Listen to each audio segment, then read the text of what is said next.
Hello, everybody. This is not an actual reading of a poem, but this is another reading poetry badly episode. I'm trying to keep that circle out of my eyes. I figured I'm going to be hitting number 50 right away, so I thought I'd write down a top 5 of the ones that I've already done. It's there. That's terrible. In any case, I'm going to read a top 5, I guess, of the 50 that I've read so far. I skipped out a few. Anything that was really long, like, I don't know, Kubla Khan was in there. That was kind of a long one. But in any case, this is what I came up with for so far out of the top 150 most famous poems. Again, not my book.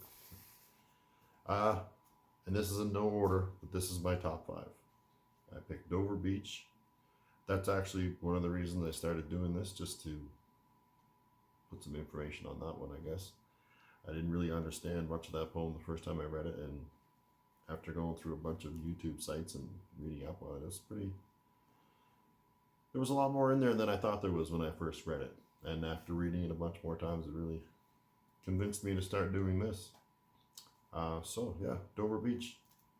And again, these are in no special order. Next one I come up with was called Birches by Robert Frost.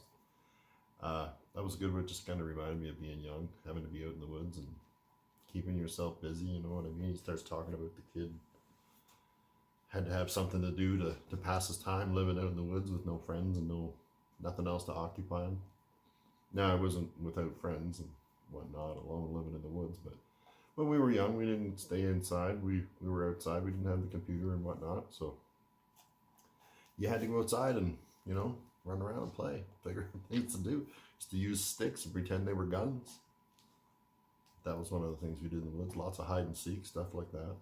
So anyway, the Birches kind of brought me back there. Next was The Soldier by Rupert Brooke.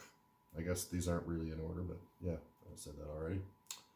That one just reminds me I've got some family members that are in the service, and the thought of that guy going somewhere and dying, but there's a little piece of him now in that place, and there's a little piece of England over there too. Like, maybe other soldiers feel that way too, I guess, about their lives. Gave them a little more meaning for dying somewhere far away from home. I don't know, it was really neat. It was a good idea.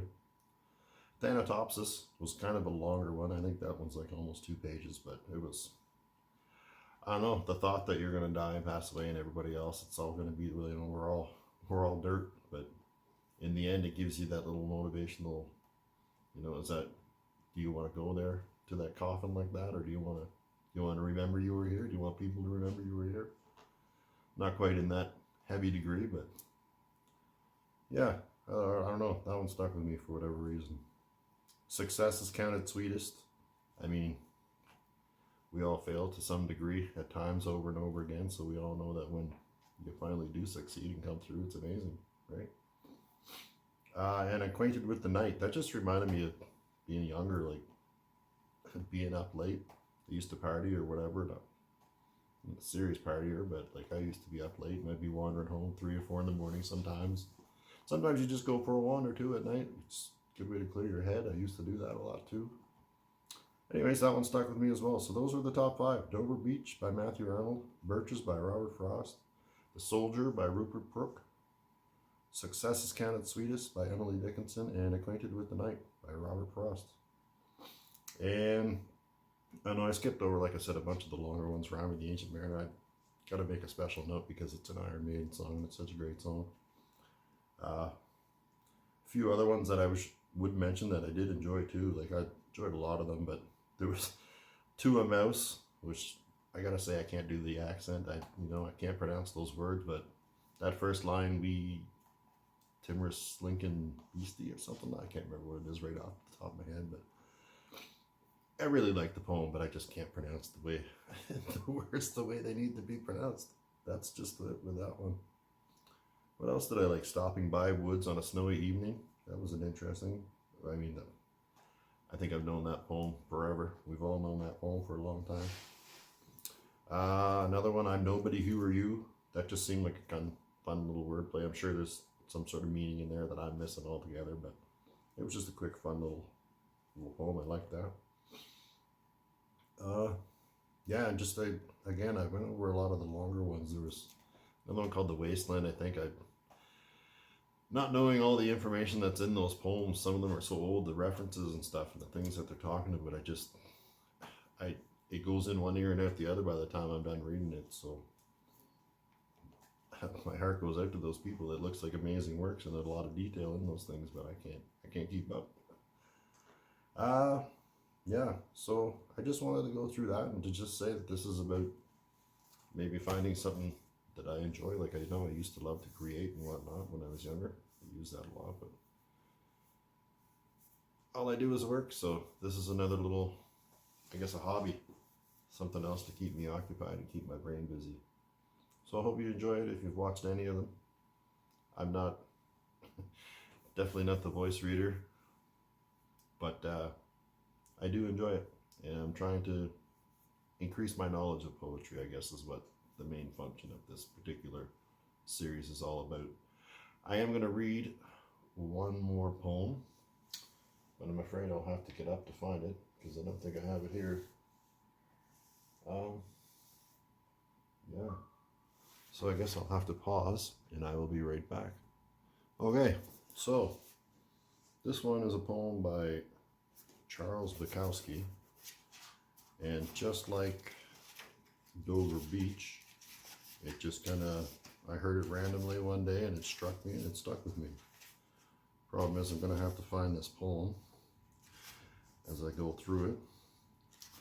But yeah, I was just cleaning up one day, griping in my brain about whatever was going on that day. And then this thing popped onto on YouTube, which I had going in the background. And I guess I'm going to have to pause again for just a moment just to find it in the contents here. Right back. Okay, so it took me a minute or two, but anyways, this one's called The Laughing Heart by Charles Bukowski. And I'll read this and then I'll be done. This is one of the reasons why I'm making these videos. So, your life is your life. Don't let it be clubbed into dank submission. Be on the watch. There are ways out. There is light somewhere. It may not be much light, but it beats the darkness. Be on the watch. The gods will offer you chances. Know them. Take them. You can't beat death, but you can beat death in life sometimes. And the more often you learn to do it, the more light there will be. Your life is your life. Know it while you have it. You are marvelous. The gods wait to delight in you.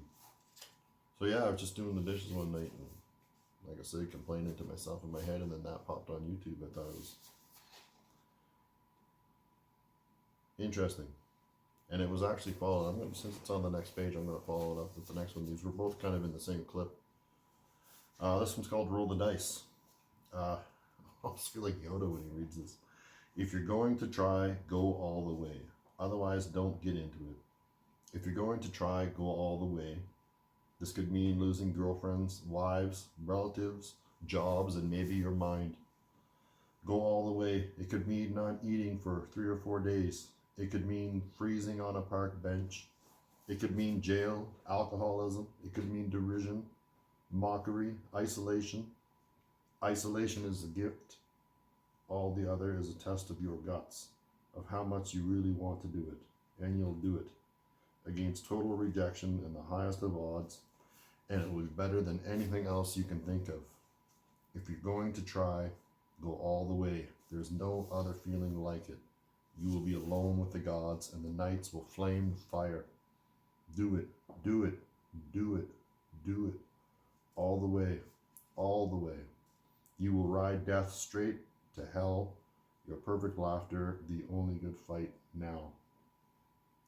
Okay, I should say that one actually is slightly worded differently than the one I've heard on YouTube.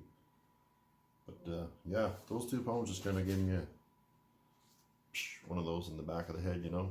Wake up. Anyways, that's about the end of all I'm going to ramble on about today. And I'll set this out with the number 50 tomorrow, which is another Robert Frost. I should mention that Robert Frost, any one of his could have been in those top 5 that I read. Like, of all the ones I read in there, his kind of speak to me the most, I guess, so far. That Dover Beach one though, that really threw me. It was good. Thank you for listening in any case, and wherever you're at, I hope you're having a great day.